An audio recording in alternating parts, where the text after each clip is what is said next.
Hello. I saved my consumables till the end of the game, but stuff still happens. So what's up? We're gonna do things a little differently today. I could not pick which of these stories was the most ridiculous. So I'm gonna go through them all real quick, and you tell me which one wins the first ever Devvy Award. The Devvy Awards, you should absolutely know this already, are a prestigious award that is given by me to the wildest stories ever. And they didn't just get made up 4 minutes ago. Anyone who says that is a liar. First story, MoviePass was a scam. We knew that, but we double know it now. MoviePass was an attempt at a subscription service for movie theaters. You pay a monthly fee and you can go see as many movies as you want.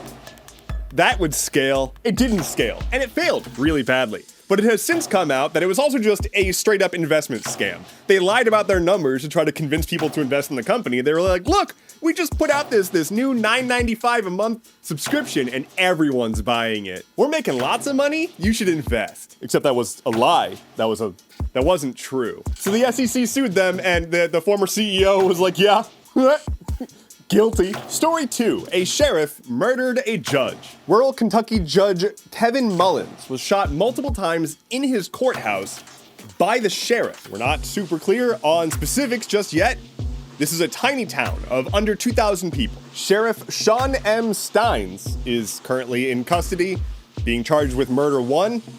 We'll see what happens there. The deceased judge was known in the community for his involvement in drug rehabilitation programs. That's actually pretty rad. Story 3, Diddy the Diddler. This is everywhere, but Diddy, aka Sean Combs, is in custody after a bunch of allegations came out about not okay things that he did. I'd make a great attorney. Your Honor, he shouldn't have done that. Apparently Diddy held what he called freak-offs, which were like days-long sex parties featuring sex workers that were brought across state lines, maybe underage ones as well.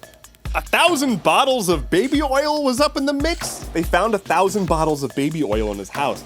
That's just too much baby oil. He reportedly secretly recorded this. He drugged people to keep them obedient, and yeah, just rich dude using his resources to fulfill his sexual fantasies for himself and his entourage at the expense of human beings. He's now on suicide watch, which is procedural, but also, Story 4, Lieutenant Governor of North Carolina Mark Robinson has recently been outed for referring to himself as a black Nazi on a porn forum. Around the early 2010s, he was on a forum for a porn site, and he said a lot of really unacceptable shit, like, I'm a black Nazi, and we should bring back slavery. He also admits to peeping at underage girls and talks a lot about his love for transgender pornography, which is only notable because of his very violent stances against trans people. Trump has previously referred to this man as, quote, Martin Luther King on steroids. This man is running for governor and has so far refused to drop out of the race. Story 5, a New York Magazine reporter had a relationship with RFK Jr. after covering him on the campaign trail. She has been put on leave due to questions about her ability to remain objective about the candidate. Reporter Olivia Nuzzi,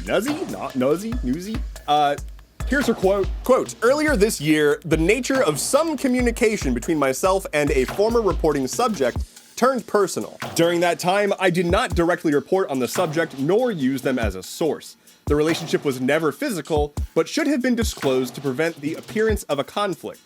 I deeply regret not doing so immediately and apologize to those I've disappointed, especially my colleagues at New York. Now, I don't care who does what with who in consenting adult relationships, but she is in another relationship and also is a reporter covering this person who she reportedly had some form of relationship with. I'm also very confused as to what was being said that was so personal but not physical that it resulted in this. And also, does she like dead whale? Story 6, the Teamsters union decided to just not endorse anyone for president. Now, before you're like, good, they need to stay in their lane. They've endorsed a candidate for president every time for like decades now. They have previously endorsed Hillary Clinton, Joe Biden, Barack Obama, John Kerry, and Al Gore. Notice a trend. But on Wednesday, they put out a statement saying, we're just gonna skip this one, we think.